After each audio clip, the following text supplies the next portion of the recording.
Hello guys, welcome back to my YouTube channel Study Hurt. If you are new here, then please do like, share, comment and subscribe. It would mean a lot to me. So today we are going to do BST of class 12th. We are going to do financial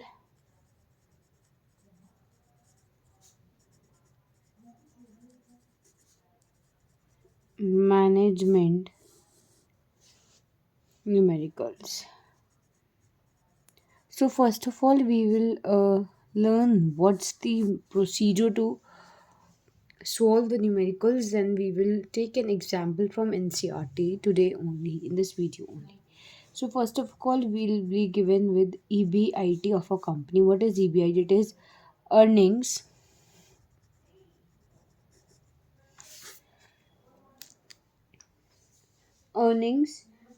before interest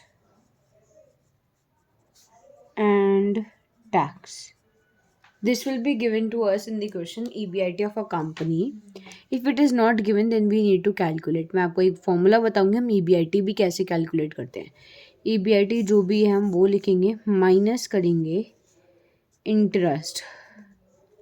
हम interest किस पे देते हैं? हम interest देते हैं debentures पे. हम इंटरेस्ट देते हैं डिबेंचर्स पे, तो हम वो माइनस करेंगे. जो अमाउंट आएगा वो हमारे पास EBT हो जाएगा. हमने क्योंकि इंटरेस्ट माइनस कर दिया, तो इंटरेस्ट अगर हम इसमें से हटा देंगे तो क्या बचेगा? Earnings before tax. Earnings before tax. ठीक है, हमारे पास अर्निंग्स बिफोर टैक्स बचेंगे. अब EBT में से अगर हम टैक्स जितना भी है वो माइनस कर देंगे, तो टैक्स हटा दो तो क्या बन जाएगा? EAT. हमारे पास EAT आ जाएगा. EAT क्या होता है? ये EAT होता है earnings after tax. Earnings after tax. इसके बाद है नहीं वैसे आपके एनसीईआरटी में कोई सा भी question, but if two make paper tricky अगर ऐसा कुछ दे देता है जिसमें हम डिविडेंड्स, अब जो ये पैसा बचेगा ना, ये हम दो पार्ट्स में लेते हैं. या तो हम ये पूरी रेजिडुअल इनकम होती है, या तो इसे हम रिटेन्ड अर्निंग्स में डाल लेते हैं अपनी, या फिर इसका हम रिटेन्ड अर्निंग्स होती है, या फिर इसमें से हम डिविडेंड्स पे कर देते हैं. डिविडेंड्स भी दो होते हैं, इक्विटी शेयर होल्डर्स को और एक प्रेफरेंस शेयर होल्डर्स को. जब प्रेफरेंस शेयर होल्डर्स का जो डिविडेंड होता है, इसमें से हम वो माइनस कर देंगे, तो हमारे पास टोटल जो अमाउंट आएगा ना, वो हम क्या मानते हैं? वो हम EAT मानते हैं. वैसे जनरली EAT यही होता है. ऐसा कोई क्वेश्चन है नहीं आपके एनसीईआरटी में जिसमें हमने प्रेफरेंस डिविडेंड माइनस करा हो. But being on the safer side, अगर ऐसा कोई क्वेश्चन आ जाता है तो हम इक्विटी शेयर होल्डर नहीं लेंगे, प्रेफरेंस शेयर होल्डर लेंगे. क्वेश्चन में वो अलग से मेंशन होगा ये वाला. इक्विटी शेयर होल्डर इसलिए नहीं लेते बिकॉज वो अपना शेयर कॉम्प्रोमाइज कर सकता है as per the seeing the factors. हम इस चैप्टर में हमने फैक्टर्स पढ़े हैं अफेक्टिंग द डिविडेंड डिसीजन. तो हम जो प्रेफरेंस शेयर होल्डर्स हैं उन्हें तो हमें डिविडेंड पे ही करना पड़ता है. तो ये EAT आ जाता है. हमें अल्टीमेटली EAT नहीं निकालना होता, हमें EPS निकालना होता है. हम EPS की बेसिस पे कंक्लूड करते हैं कंपनी सही है, कंपनी स्ट्रॉन्ग क्रेडिट वर्दीनेस, या कंपनी है बिल्कुल करेक्ट पाते हैं. हम EPS से जज करते हैं, EAT से नहीं करते.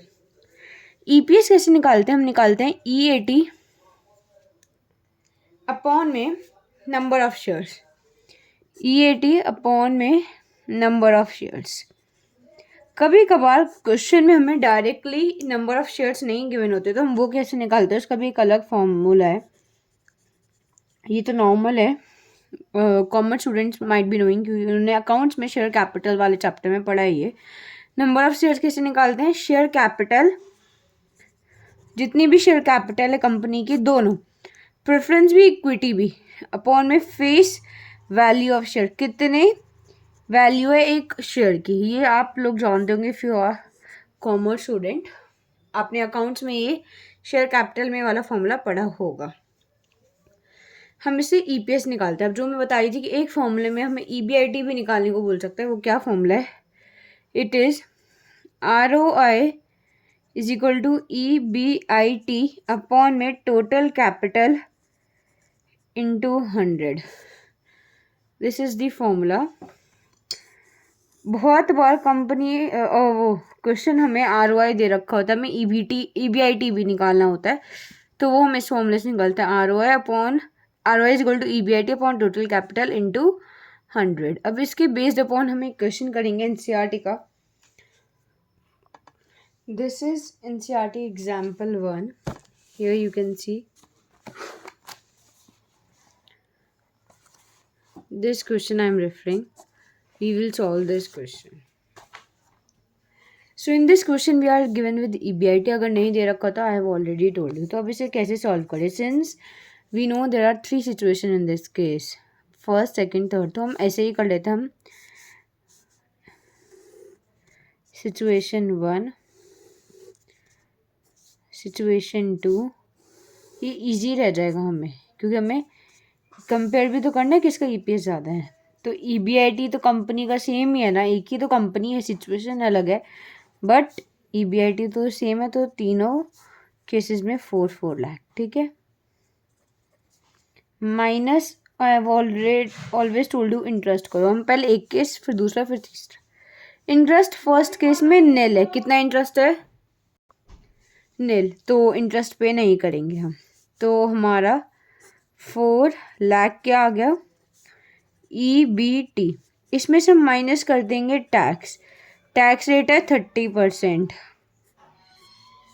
30% ऑफ 4 लाख हम कैलकुलेट कर लेंगे। जो अमाउंट है वो माइनस करके हमारा EAT आ जाएगा। सो ये हो जाएगा 1,20,000। तो EAT आ जाएगा हमारा 2,80,000। अभी सिर्फ हम EAT सब कंपनीज का निकाल लेते हैं। ठीक है, अब सेकेंड सिचुएशन में इसमें इंटरेस्ट कितना है? 10 लाख के कंपनी शेयर उठा रही है, 10 लाख का 10% 1 लाख। तो 1 लाख, 1 लाख माइनस कर दोगे तो 3 लाख है। ये क्या है? ये कंपनी की EBT है। 4 लाख EBIT थी, उसमें से 1 लाख इंटरेस्ट कैसे निकाला? 10% इंटरेस्ट रेट था, कितने पे? 10 लाख पे 1 लाख हो गया। माइनस कर दिया इंटरेस्ट, तो 3 लाख आ गया। टैक्स 30% ऑफ 3 लाख कितना हो गया? 90,000। ये माइनस कर देंगे तो 2,70,000। तो सेकेंड सिचुएशन में कंपनी की EAT हो गई 2,70,000। थर्ड सिचुएशन 4 लाख हमारी EBIT है। इंटरेस्ट कंपनी इस बार 30 लाख का उठा रही है। 30 लाख का 10% 30 लाख का, सॉरी इट्स 20 लाख, सॉरी, तो 20 लाख का 10% इट्स 2 लाख। 4 लाख में से 2 लाख, तो 2 लाख बचेंगे। ये क्या है? ये कंपनी की EBT है। What is this? This is company की EBT। टैक्स 30% ऑफ 2 लाख कितना? 60,000 माइनस कर दो, ये हो गया 1,40,000। तो सिचुएशन 1 में कंपनी की EAT है 2,80,000। EAT मतलब earnings after tax. Situation second में है 2,70,000। सिचुएशन 3 में 1,40,000। तो तीनों केसेस में हमने EAT निकाली। अब हमें EPS निकालना है। EAT तो आ गया, नंबर ऑफ शेयर्स नहीं है, तो नंबर ऑफ शेयर्स निकालते हैं तीनों कंपनी के लिए। ठीक है, नंबर ऑफ शेयर्स फर्स्ट में कैसे निकालते हैं हम? मैंने बताया था share capital upon face value. अगर फेस वैल्यू जैसे इसमें नहीं मेंशन, तो बाय डिफ़ॉल्ट हम फेस वैल्यू एक शेयर की 100 रुपये लेते हैं। जैसे एक डिबेंचर की फेस वैल्यू हम 10 रुपये लेते हैं, ऐसे एक शेयर की फेस वैल्यू 100 लेते हैं if anything is not mentioned. तो अगर कंपनी को 30 लाख फंड चाहिए और वो नील डेट में से कुछ भी नहीं उठा रहा, या तो दो ही तो सोच होता है कंपनी के पास, या तो वो डेट जाए फंड्स के लिए, या फिर वो इक्विटी जाए। इस चैप्टर में तो यही है, डेट वो 0 उठा रहा है, तो सारा बाकी इक्विटी से उठाएगा। तो इक्विटी कितनी हो गई? 30 लाख। 30 लाख और कितने फेस वैल्यू? 100। ये तो आपका यहाँ ख़त्म। ठीक है, 30 लाख कितने शेयर्स आ जाएंगे? 1 0 2 0 गई, तो ये आ जाएंगे 30,000, sorry 3 lakh. Clear? ना सॉरी, हम अगर कुछ भी मेंशन नहीं होता तो फेस वैल्यू हम 100 नहीं 10 लेते हैं. डिबेंचर्स में 100 लेते हैं, तो इधर भी हम 10 लेंगे, तो ये हो जाएगा 30 लाख, सॉरी 3 लाख. ठीक है, अगर वो फेस वैल्यू कुछ मेंशन नहीं होती तो हम 10 लेते हैं. आई वॉज कन्फ्यूज, मैंने डिबेंचर्स बता दिए थे, सॉरी गाइस. अब इधर 30 लाख हो गया. अब सेकंड केस में 10 लाख का डेट उठा रही है कंपनी, चाहिए 30 लाख. कितने बचे? 20 लाख. तो 20 लाख कहाँ से उठाएगी? इक्विटी से. तो 20 लाख, फेस वैल्यू है 10 रुपये शेयर की, तो कितने हो गए? 2 lakh number of share. Situation third में 20 लाख डेट से उठा रही है, 30 लाख चाहिए, तो 10 लाख रुपए बचे. एक फेस वैल्यू है शेयर की 10 रुपये, तो कितने हो गए? 1 लाख. तो अब हमारे पास कंपनी की EAT भी है, नंबर ऑफ शेयर भी. अब EPS निकाल लेते. EPS होता है EAT नंबर ऑफ शेयर. ठीक है, कैसे निकालेंगे EPS? मैंने थोड़ा रफ बना दिए इसे टिक मार्क वगैरह करके. You just make it fair and so that आप ये ऐसे ही बिल्कुल सॉल्व होना है, तो ऐसे ही पेपर में करना है. Just make it very neat and clean. मैंने आपको समझाने के चक्कर में थोड़ा सा ऐसी शाबी लुक दे दिया. EPS EAT है इसका 2,80,000. EAT है इसमें 2,80,000. नंबर ऑफ शेयर्स हैं 3 लाख. तो EPS कितनी आ जाएगी इस कंपनी की? इसकी आ जाएगी 0.93.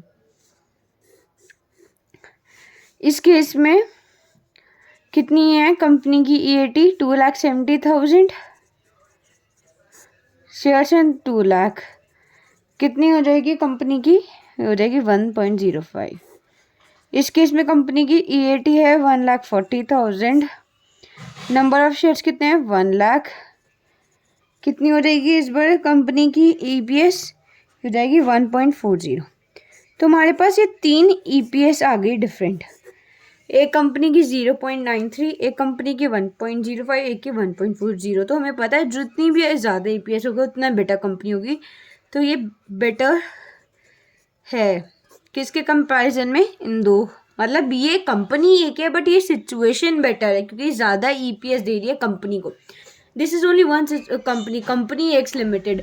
बट ये 3 डिफरेंट सिचुएशन है. 3 डिफरेंट सिचुएशन में मोस्ट वाइएबल सिचुएशन ये है क्योंकि बेटर EPS तुम्हें दे रही है कंपनी की.